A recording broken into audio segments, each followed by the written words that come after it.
sur ce plateau, et Éléonore Carrois, vous êtes députée Ensemble pour la République des Français de l'étranger. Est-ce que c'est une sorte de rétablissement de la taxe d'habitation? Pour l'instant, c'est une proposition que fait le ministre Rebsamen, et moi je dois dire que je suis assez dubitative sur le fait de créer des nouveaux impôts. Il faut dire que, y compris dans votre camp, tout le monde n'est pas d'accord. Oui, absolument, et dans le socle commun plus élargi, encore plus.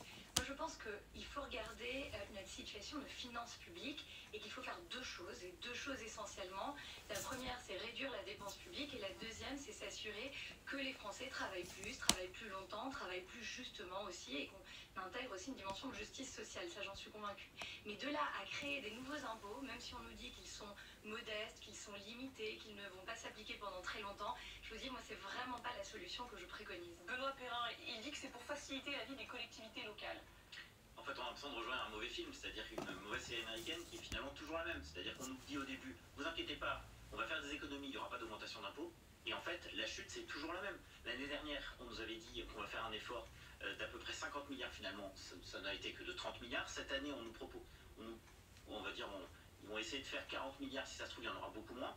Et surtout, le vrai sujet, c'est toujours le même sujet. C'est-à-dire, en fait, en gros, il faut faire des économies avant d'envisager des hausses d'impôts. Là, on a 4 pistes aujourd'hui qui ont été évoquées par le gouvernement. 1, le rétablissement de l'ISF. 2, cette fameuse taxe locale.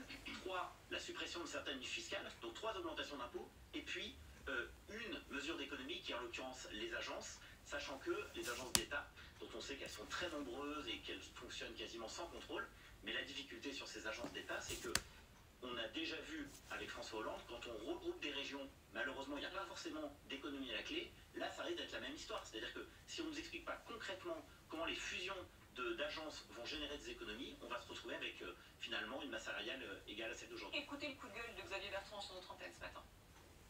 Ils sont tous tombés sur la tête ou quoi là? Mais ils ne voient pas les Français, ils ne discutent pas avec eux. Et les gens en ont marre. En ont marre de cette overdose fiscale. Je suis la première région à avoir dit je ne mettrai pas en place ce nouvel impôt sur les entreprises parce que c'est un impôt qui va faire disparaître des emplois. Ça m'aurait rapporté 71 millions d'euros. Bien. Qu'est-ce que j'ai fait? J'ai réduit mes dépenses. C'est pas facile de réduire les dépenses. Je les ai réduites d'à peu près 110 millions d'euros. Si j'avais appliqué cet impôt, je n'aurais jamais réduit mes dépenses. Pas question d'avoir de nouvelles contributions. Pas question d'aller taper les retraités. J'allais y Pas venir puisque question, c'est l'autre justement, piste. tant qu'on n'a pas baissé les dépenses au maximum. C'est vrai que c'est un peu paradoxal, Amandine Atalaya. On nous dit depuis le début, oui, il y aura 40 milliards d'économies à faire, mais on vous le promet, surtout on ne touchera pas aux impôts. On a l'impression depuis quelques jours qu'on nous annonce une succession d'impôts finalement. C'est pas si tabou que ça, quoi. Bah, non, mais qui sont censés être vaguement déguisés ou alors soi-disant modestes concernant cette contribution. Et puis c'est des propositions étranges parce que c'est défaire ce qu'on a fait et ce qui est un des accomplissements, des succès d'Emmanuel Macron, en tout cas marqueur, la suppression de la taxe d'habitation, même si certains ont trouvé que c'était injuste parce que ça privilégiait les plus aisés, cette suppression. Mais c'est sûr que si on refait une contribution pour que les locataires, les propriétaires, on ne sait pas très bien qui pour l'instant, paient à nouveau, bon, bah, ça n'a pas de sens. On revient à zéro, quoi. Après, quand on entend Xavier Bertrand dire aucun impôt, nous ne voterons jamais un budget avec des impôts, c'est pas très crédible non plus, parce que on n'y arrivera pas. On n'y arrivera pas en faisant simplement moins de dépenses de l'État, ça on le sait très bien. Donc tout refuser en bloc, ni toucher à l'abattement pour les retraités, ni toucher au crédit d'impôt, ni quoi que ce soit, ça n'existe pas.